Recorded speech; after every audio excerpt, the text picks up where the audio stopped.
How many more crimes do Ryan and I have to save the Marvel Cinematic Universe? Hello, everybody, and welcome to something I never wanted to do. Welcome to something that just popped up out of nowhere 15 years ago. Hi, Pluto.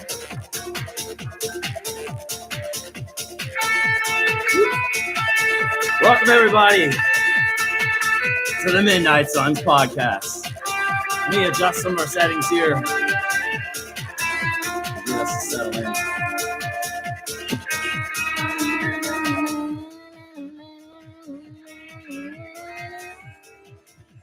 All right, if you are watching this podcast, I would assume that you're here for the Midnight Suns Kickstarter. You're also here to figure out, am I full of shit? Are we really doing a podcast? Are we really doing all this? And that's all I hear all the time. Are we really doing this? The answer is yes, everybody. The Kickstarter's up. We are really looking for backers that want to really make this movie happen. Excuse me. Well, my name is Dave Waring. I'm here to present to you this evening the ability to make the very first X-Men Marvel Cinematic Universe movie. And the reason why we're doing it this way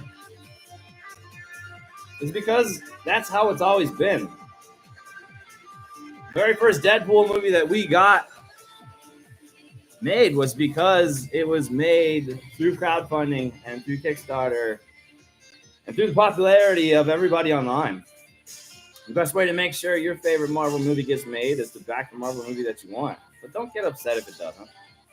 I've been waiting 15 years for this one, and I am the person that did ask Marvel to be bailed out by Disney in my college program. And we can't talk about all that in this podcast. There's our Stetson cup. Everybody always jokes around with me and says I went to Stetson and all I got was this beautiful cup.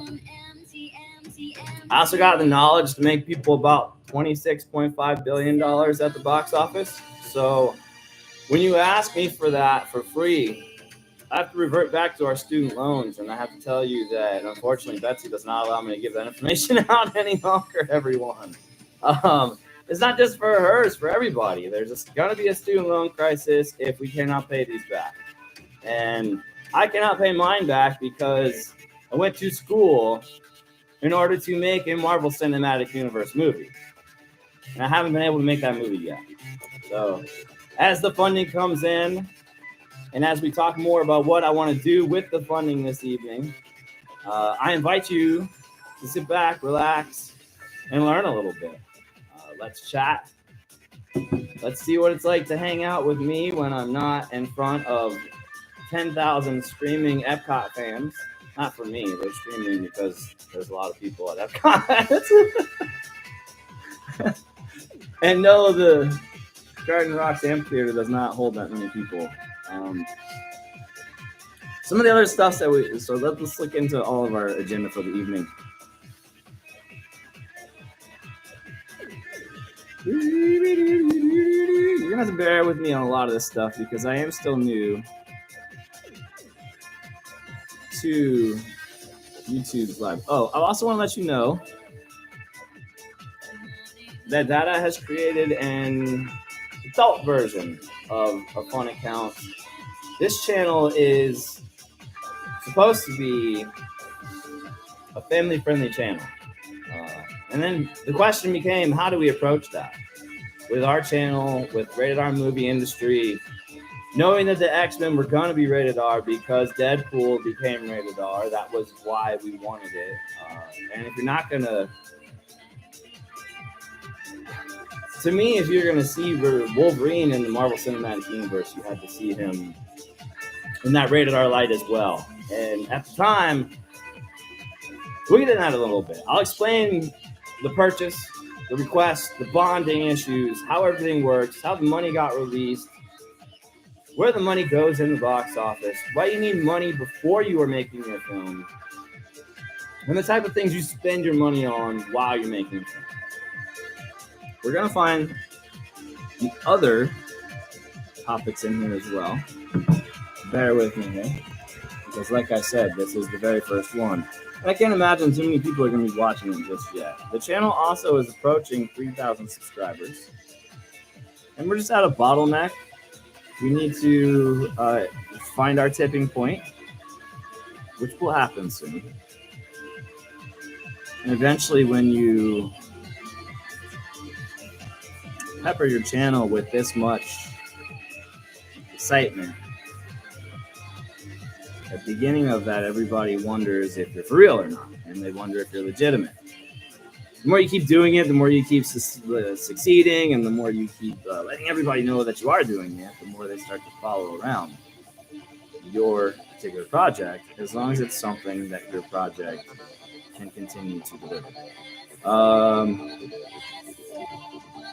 right, so I think I handled all of the topics. I was looking at our syllabus here real quick.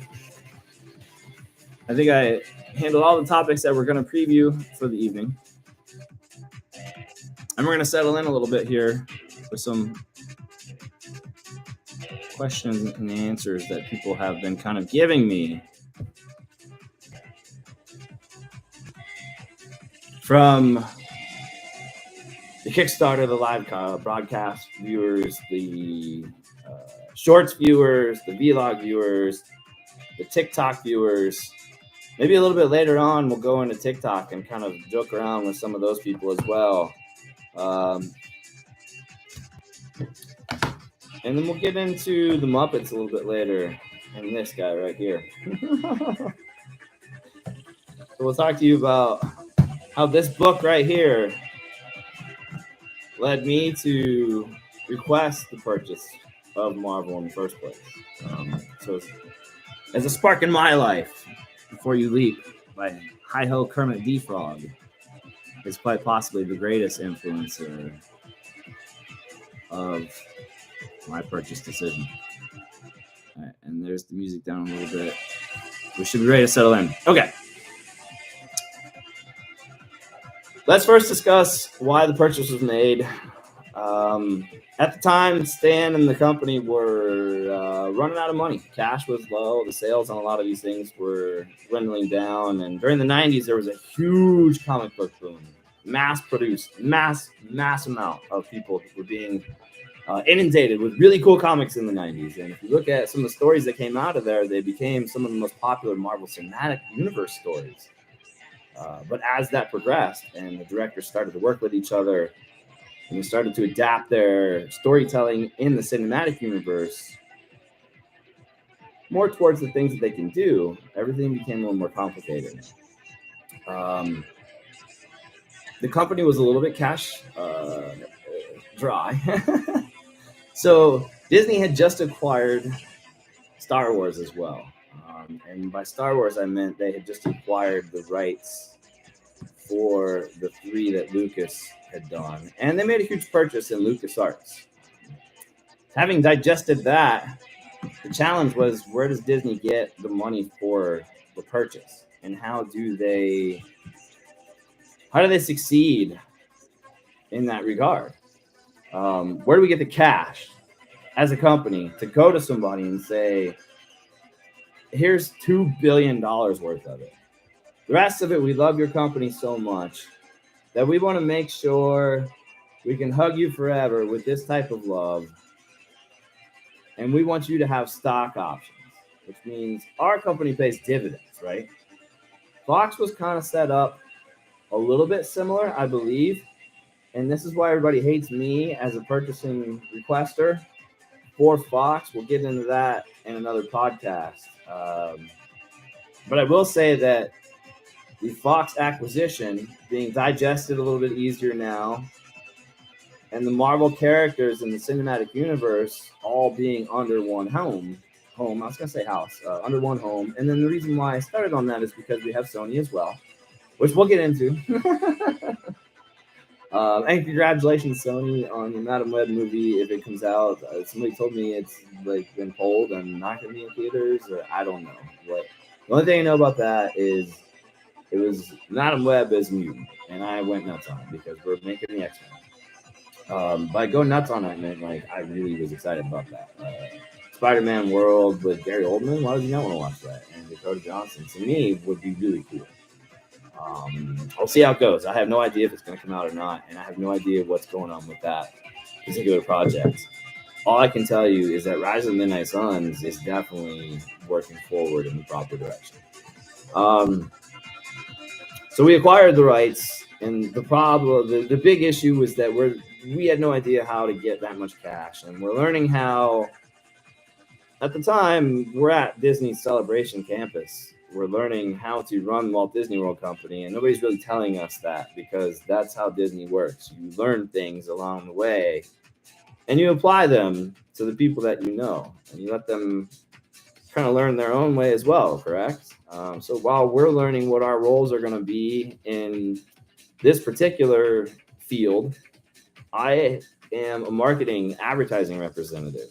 I've been selling advertising my whole life. And I remember the Transformers movie being so transformative for us. The original one with the original Optimus Prime voice, that was what sold it for me. I remember it saying that it had the original Optimus Prime voice. And I remember everybody going to the Transformers movies. I believe there are 2 of them before we became interested in the Iron Man purchase. Iron Man came out, and I was nervous. I didn't think it was going to do well. I had no idea that it was going to be so popular. I had no idea that Favreau, Robert Downey Jr., Jeff Daniels, all those people were going to be so amazing in that role. And we had no idea that it was going to sell so well. So when the movie came out, I didn't go to any of the marketing or promotional materials for that one. I was too nervous. I kind of sat at home with the love of my life at the time and absorbed it. And I asked all my friends, how was Iron Man? And they're all like, Dave, it was really, really, really fucking good. And from that point in time, I knew that we were in. And because my friends don't lie to me when movies are out. If they suck, and they'll tell me. So my friends tell me how good Iron Man is. I finally see it myself. I'm like, this is amazing. Let's do it. At that point in time, Paramount was in charge of the Iron Man production. Excuse me. And because this was the very first X-Men that we were trying to put into the Marvel Cinematic Universe, I wanted to go with that team for our production, Rise of the Midnight Suns. I still have a great relationship with a lot of the people that put together the first movie on the production level, at the studio level. I was in sales. I guess before any of this started, the joke about Kathleen Kennedy, guys, is that I used to sell like broadcast equipment. And I don't know her at all. Other than the fact that we professionally work together on certain things that I'm not going to tell you about all of them, but some of them were like vendor sales where she would call me and say, hey, this stupid thing that we have at the studio is busted. Do you have one that we can like replace with it? And can we afford it on the production? We would then go try and find her the equipment that she needed. So that's what the frustration was, everybody, the joke. The joke wasn't supposed to be that George's movies were frustrating. The joke was supposed to be that the editing bay was frustrating, and that was why I was able to speak directly to her. I sold like a lot of movie cameras to early backers on producers and Hollywood movie people, right around the time that Drew Brees was becoming really cool and New Orleans was recovering from the huge disaster. So that's where it all kind of like really started.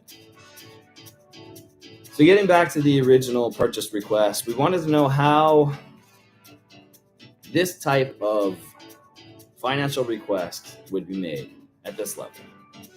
Through Stetson University, we learned about bonds that are released from Disney. And they're special bonds. They're not the type of thing that are, they're not like release bonds, bail bonds, people. This is a purchasing bond that you bonds, stocks, mutual funds, those type of things. We don't do things with prison around here. That's why people won't act in Florida anymore. And they don't need to be molested in the streets. We'll get into all that later. But it's going to be hard for me to get actors and actresses to keep coming to Orlando if the cops down here don't stop molesting them. And I know I don't want to make enemies with any of the police officers. I've been friends with a lot of them my whole life. But when you molest people because they're actors or actresses, then you're going to get taken care of, guys. I'm sorry. It's not acceptable. And that's what this whole Midnight Suns movie is supposed to be about, is how we can fix injustices in this world. It doesn't happen very often. There are bad apples, right? And can we blame the good cops because of that? No, we cannot. They're still good cops. They're still very good police officers, and they're still very good community officers that are here to serve and to protect our community. We'll get back to all that later. The financing classes that we had at Stetson taught us how to present these types of bonds to the proper people. And in doing so, there's a lot of advanced algorithms that you have to look into. If anybody wants to know this type of process, the Shark Tank show that is on ABC is perfect for that particular type of financial analytics. So we were able to release a bond that was rated higher than most of the government bonds because of the fact that it had more money that it was paying. And they're guaranteed money, basically. If you buy into a bond at Disney, we are taught how to outpace economic growth and make sure that you stay above inflation at the same level you were before, if not higher, in the future. And that's what a financial analyst does. If you look at the financial analytics moves that I've made under Bob Iger while we're at Disney, you'll see they've all been cinematic in nature. When you get that much cash from the box office at the Walt Disney World Company, you dump it directly back in to the box office. 100 million% of the time. And with any theme park, if you're not following that particular business model, you're stupid. You're dumb, and you're going to lose out. Entertainment, phones, media, introductions, sales. How am I going to invite you to come down to my theme park if they don't know anything about the theme park? How am I going to invite you to the beach if you've never heard about how amazing the beach is? Where does that story start? So within the financial economics class, we have a story of a human being that was from Philly that was trying to help out some of those people up there with their own financial recoveries during a transition of power and age within their timelines. If you're not familiar with that means, you're not generationally financially wealthy. If you're not generationally financially wealthy, you can definitely become so. You just have to be the first generation to start. The only reason why anybody else is financially wealthy in the United States of America is because they served in the military. That's the only way to go. Unfortunately, in the United States of America, go serve in the military. If you are a first immigrant, if you're a first generation immigrant and you really want to serve our country, document yourself, legally come over here and go enlist in the military. And you will be included into the list of all of the other families that have ever been financially solvent in the United States of America. And you got to remember, you're fighting millions of them that have already done it. So don't think when you come to the United States of America, you're going to be instantly rich. You're going to be grinding out a lot of things. You're going to be doing a lot of things financially to set up properly. And you're building a good base is what you're doing. So that's why we built a good base with a lot of cash. The initial cash injection on the bomb that we did in around 2005 or 2006 was requested at $2 billion cash for the company. And then another $3 billion in stocks and bonds that we would distribute through ownership rights, absorptions. I always joke around and say stocks, bonds, acquisitions. It's all a bit technical. That's why I love the Nolan version of that movie. But while we're going through that, we're acquiring all the rights for everybody. At this point in time, the studio for Marvel has already given Sony the rights to do all the Spider-Man stuff.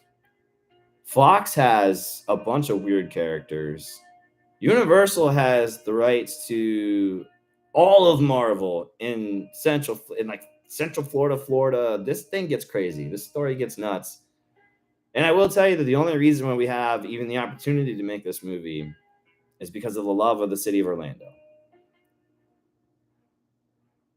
That's the only reason. Let's move on into finances and how much money you need to make a movie. I think the answer to that is, how much money do you need to make? This is all escalated. A box office is a thing of the past in some regards.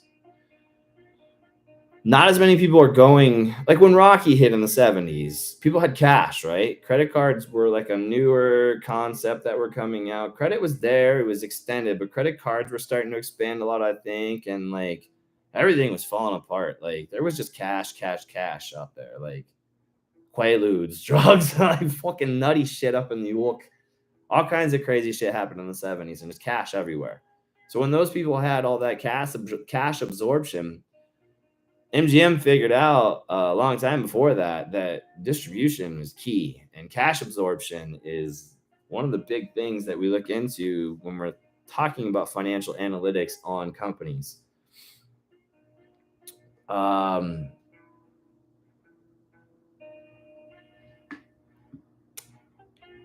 did lose my train of thought here for a minute. Let's take a quick break, grab another little Stetson refueler. I'm going to leave you guys with the music playing that is in the background right now. I believe it's Pluto's song that we made for her while we taught her camping.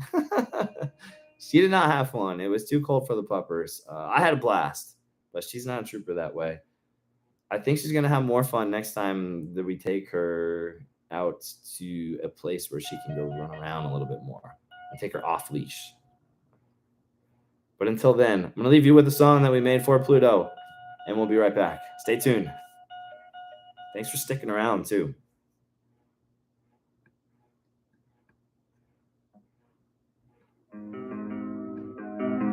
Wow, there you go. Be right back.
Oh, am I getting old over here?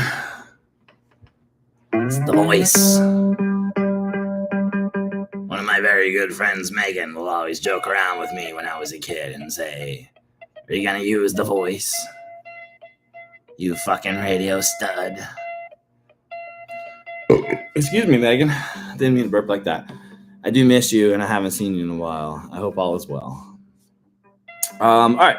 Hey, let's get back into the initial purchase request one last time, so you guys know where I'm coming from and why I want to make this X-Men movie so bad, and why I have to be the Wolverine. I know I didn't tell anybody earlier because none of it was ready. You wouldn't have believed me, and you would just laughed at me. So what we did was request through that person that we knew in Philly. Then our channels start asking if the people up there wanted a vacation. That's really how we sold it. We're like, hey guys, do you want a vacation at Disney in Orlando? And everybody's like, yeah, but we can't afford to do that shit. And we're like, what if we pay you? And then everybody's like, okay. So $2 bill cash, $3 bill, I think were the stock options afterwards for the big players, and everybody was happy. After the initial sell-offs, some of the families wanted cash immediately. They were trying to become more of a mutual funds, retiree type of environment. Usually when your investment strategies at that age start paying out, you're pretty happy. So the people that got their cash. They cashed out all their stock options through the market. Everybody had fun. Yeah, hurrah. Captain America comes out. All kinds of success. Then Joss puts out Avengers. And I was just thinking to myself, inside, there's no way this is going to work because nothing ever works out. At that time, I'm just a little kid. The nose is beaten up all the time. My teeth are all crooked and busted. I don't smile a lot back then. I'm a sad and miserable kid. And we start talking about why I want to buy Marvel. And I say, well, the original reason is because Disney makes movies. And Frozen had just hit a $2 billion global box office also. So as a Mad Hatter in the box office, I see massive amounts of success, and I say, that movie needs to go right back into the box office for the next production, right? Or we can do more productions. And I'm thinking starry-eyed, what can we do with this $2 billion purchase? So if you want to be a billionaire, you don't necessarily have to have control over all of the billions, but you have to think, how can you spend billions of dollars? That's what our school taught us to do. And that's what Stetson can teach you how to do. Excuse me. We are Mad Hatters, though. Sometimes we get a little unconventional. So I say, the reason why we want to purchase this is because Disney's already very good at all of these movies that they make. And I have a massive amount of comic books at home. I believe I used the comic card references, but I more than anything was interested in the sheer amount of Marvel characters that Marvel had that were interesting and cool from collecting all those comics when I was a kid. It didn't matter which one came out. Marvel survived the death of Superman. To me, that was after that, There's nothing that could stop them. Nothing can stop them now. So we basically just said, let's make Marvel movies forever. And he said, okay, Dave, if we do this, which Marvel character do you want? I said, I cannot do that just yet. The reason being is Fox owns the character I want. And they said, okay, well, that's never going to happen. But tell us what your best possible dream is. I said, okay, well, best possible dream is we acquire Fox. Or we just do Star Wars and buy back our Marvel characters. And those were literally the only two requests that we wanted. So we had to go to them and say, what will it take? What will it take? What will it take? Eventually they tore us down and said you have to buy all of Fox and you want to acquire all this stuff over here in Europe, which if you're not from the United States, you're going to want to look into what Disney owns over in Europe. Imagine owning Hulu before it got parted out, but owning all of Hulu over in Europe. That's basically what Disney acquired through that Fox purchase. We also acquired all the rights to Wolverine, every single one of these characters at Marvel Studios now, which before was just Spider-Man, right? So this is all a continuation of the Sam Raimi Spider-Man stuff that happened with Tobey Maguire, and that is the original Marvel Cinematic Universe. From there, you're going to just move on to all these really cool, crazy things. So that's how it happened. I was life threw me a bone at that point in time and allowed me to go back to work. I don't like to learn a lot of things. I don't like to sit there and spend money on things and gestate and incubate, but it was an incubator. So we did that. And we learned a lot of other things. Financial accounting was number one. Global accounting, how to become a global leader in every single market, how to maintain that presence, how to create tipping points, how to use your mavens, how to use all these people, and how to do so without sounding like you're a fucking dickhead. Like, when you talk about marketing and analytics and you talk about people as numbers, it's awful. It uses more of a company approach, which allows you to kind of throw away human instincts and be really mean to people. And if you really want to, you can make somebody homeless with enough money in America. We don't need to be doing that type of stuff. This type of stuff we need to be saving for the movies. And we need to stop it before it becomes a huge financial crisis, because the people that are becoming homeless due to these personal attacks through digital marketing services are starting to get a little upset, and they're starting to fight back with their basic human rights, which means there's death and murder. If you get down into that level of homicide, you're going to find that most of these people are homicide because of drug violence. So there's a lot of other areas in that area too. You don't even want to get down to homicide. I've been there as an actor for 5 minutes to kind of study it, and that is enough for me to know that every detective in homicide has the worst job ever created. And fuck all that. Seriously, those stories that they have to hear about, you don't want to deal with it. Also, the 911 operators in the United States of America, love them. Let's talk about who we can love the most in February. Love your teachers first and foremost, right? Because they take care of your children. Love your 911 operators because they hear the most disgusting, nasty shit that can possibly happen to any normal human being. And I think those are the most. Oh, and then the homicide detectives. They don't need to be told who they are, though. They're not really interested in being like put back in society. You can't jump back and forth. If you're a homicide detective, you are in hell. Sorry, it's not fun.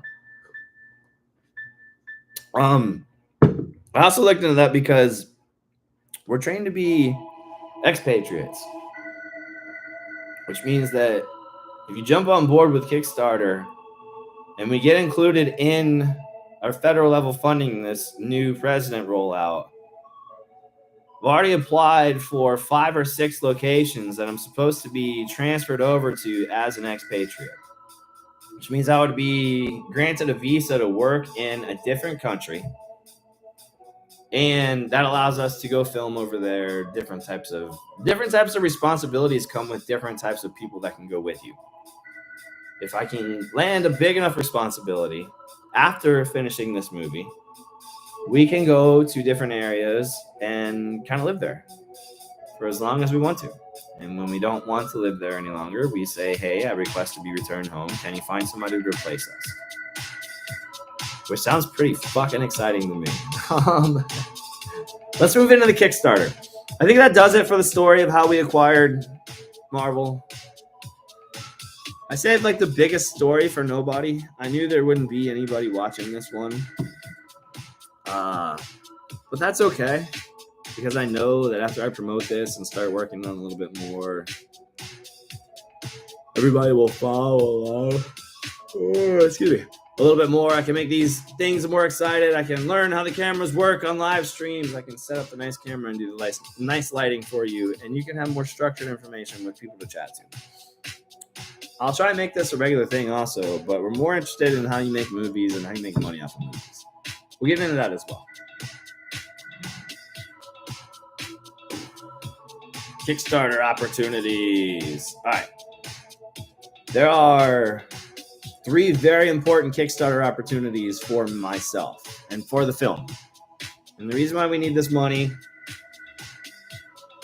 is so that we can pay these actors to get down here or up there, wherever we need to go, and film in such a delightful manner. Our story is the X-Men, and I can add as little or as many of these fun little quibs as we need to. You just have to decide which one of the characters you want inside of the story. The cast has already been picked for all of the stories, for most of them. However, there are still a few spots that haven't been like 100% finished yet. And this, Leslie, I'm not angry with you. Thank you so much for helping me out with everything. as a family, wholesomely, however you can say that in the United States of America, from one actor and one person in the industry to another. I love your family. Thank you so much for everything you guys have done. How do we afford to pay all these actors that are supposed to be the best at what they do? And the reason why Iron Man worked is because we found some of the best in the industry. Directors, producers, studios, distributors, everything. They were the best. And they came together to make the best, I thought. They weren't the best before. Look at the choices we made. I think Jeff Daniels was about one of the most solid choices that everybody had, right? Favreau knew how to make successful movies.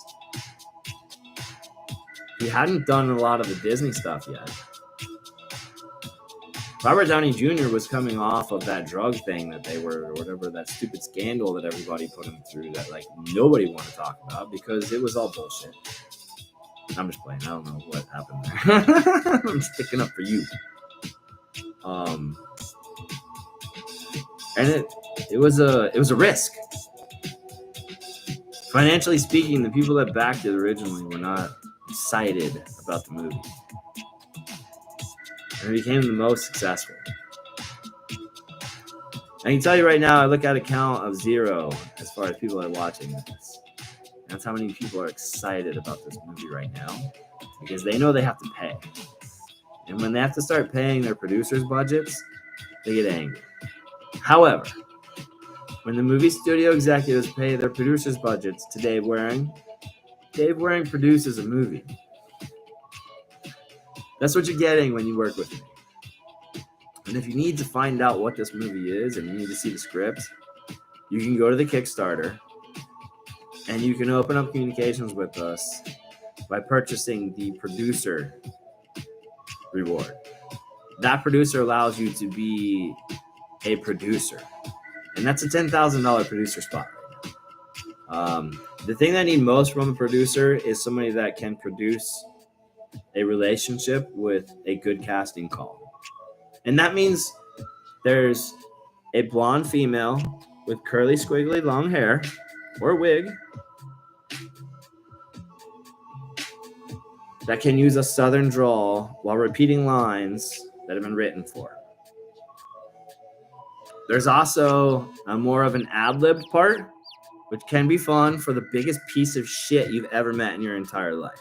However, that's usually saved for somebody that has been fucked over so many times in the industry that has had to have like such a clean rebound that we use her part as a way for everybody to laugh at her. Because this character is a fucking scumbag. Like, awful, awful person. And those are my 2 immediate needs. Now, that character that's an awful human being has another part in the same movie as a different character. And the previous one that I started with that has to have the blonde curly hair has to be able to handle a kissing scene with me. I'm the lead of your story. However, you're the lead of the rest of it, and I'm not in it like at all. So if you have an immediate producer's request in front of you from Marvel Studios, and you need to spend some cash on an actress that needs to get back to work, I need those 2 actresses immediately. Other than that, the production cycles will be for whoever wants to add them into the movie. There's room for 16 total, 8 and 8. I'm one of them. So if you produce, I will only take the very last production spot also. If that one sells, then I'll take that one. Those are the tiers that are the most, that's the tier that is the most exciting to me. From there, there's another one that I think will be exciting for you guys. The movie has a lot of, remember Free Guy and how they used a lot of the social media aspect? We're doing something similar, but ours is more for like adult, like oriented social media. I need like a DJ. That would be a good, I've been trying to get Miss Monique, guys. If you know how to connect me to Miss Monique, I need her to be the lead female actress. If she doesn't want to do it, I understand. I don't need her to be, but that'd be a very good choice in my opinion. And we'll also talk about lead actresses, all that kind of stuff after we get some momentum. Let's get some more people involved in the podcast. Let's get through this very first one, and then we'll move forward. We're going to take another quick little break. We're going to be back in like 5 minutes. I'm going to get you used to more of a radio show style type of guy that is ready to work for you. In 5 minutes, we're going to take a break. Stay tuned. We'll be right back, and we'll wrap up our story with all of the Kickstarter options and what we're looking for out of your Rise of the Midnight Suns experience in 2024.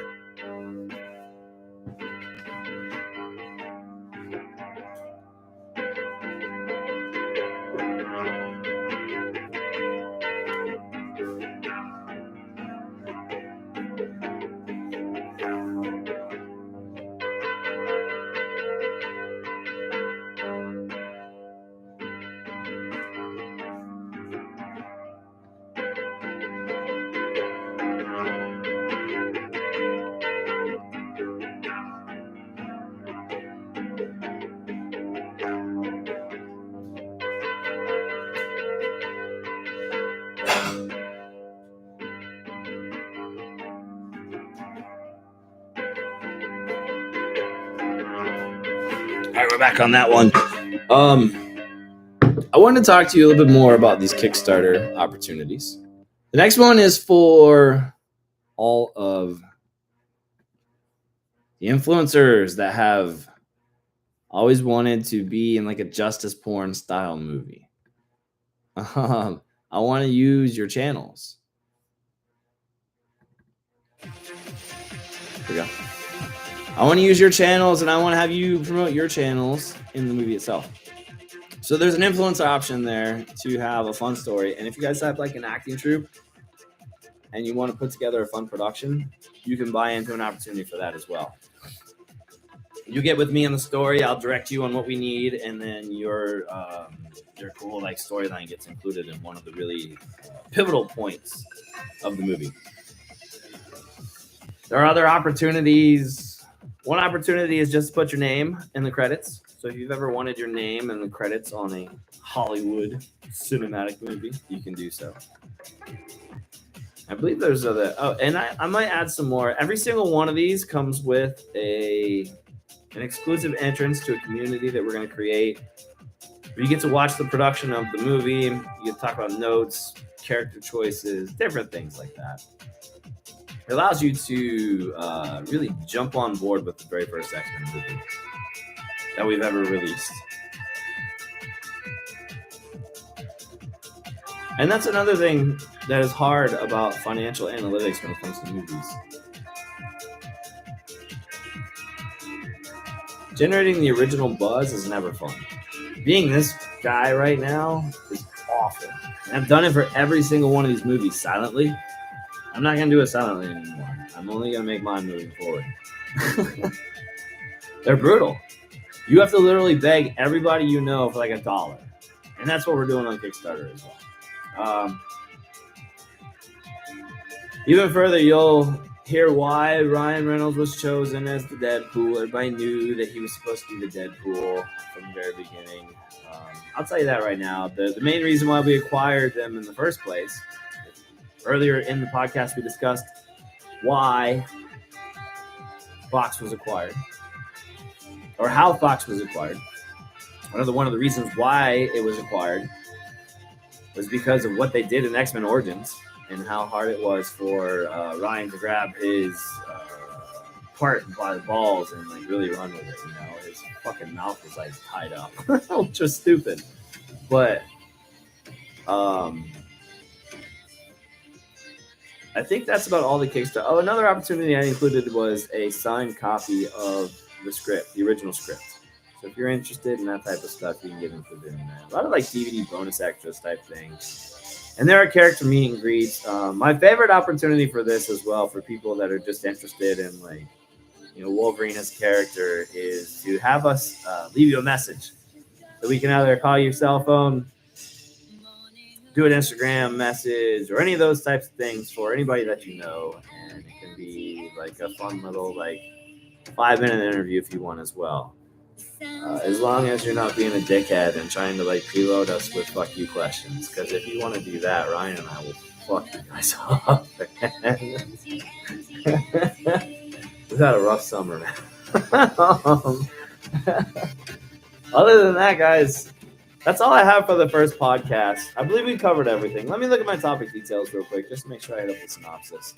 This is like your first class when you go to class for the first time and you go home and you're like, did I just pay all that money for that stupid fucking dickhead to sit there and tell me all this stuff? And you just kick me out? Yeah, but you'll get used to it. Finances. Oh, the finances. Let's talk about finances needed to make a movie from scratch in a second also. The rights that we use to acquire all these movies, how we were able to acquire all of them. Okay, yeah, that's good. Let's move into the final subject of the evening and the finances needed to make a movie from scratch. Oh, we did cover that. None. 0. Stop trying to fundraise movies. It's not worth it. Save it for us. Start your own YouTube channel, go digital, do whatever the hell you want to. Find the newest platform that comes out and go embrace that one. Just own that fucking platform. And be the only thing on that platform for 10 months straight. And you'll own whatever the fuck else it is that you're going to do afterwards. If the platform blows up. Look at the people that are successful on YouTube, on Twitter, on TikTok, on any of those platforms. And try to tell me that they're not successful because they were early adapters. That's just how it works. The only reason why I know how to do all these things is because I've been an early adapter on 6 or 7 different movements that have propelled my clients into success. And the Rise of the Midnight Suns. Oh boy, that's a movement. So until I get a chance to give you guys a little bit more information about why we acquired Marvel, who we even are, go Hatters. Ah! And what we're gonna do next as normal consumers of the Marvel Cinematic Universe. Thanks for watching, everybody. Please go check out our Kickstarter. Go to Kickstarter.com and search the term Dave Waring Presents. It'll have all the information that you'll need. And what I will start doing is pointing everybody that asks me a question on Kickstarter over here. Until I get a chance to speak with you all again, thanks for watching, everybody. I can't wait to go exploring it with you very soon. Have a good evening, everybody. Don't fuck with our kids or else the suns will ignite.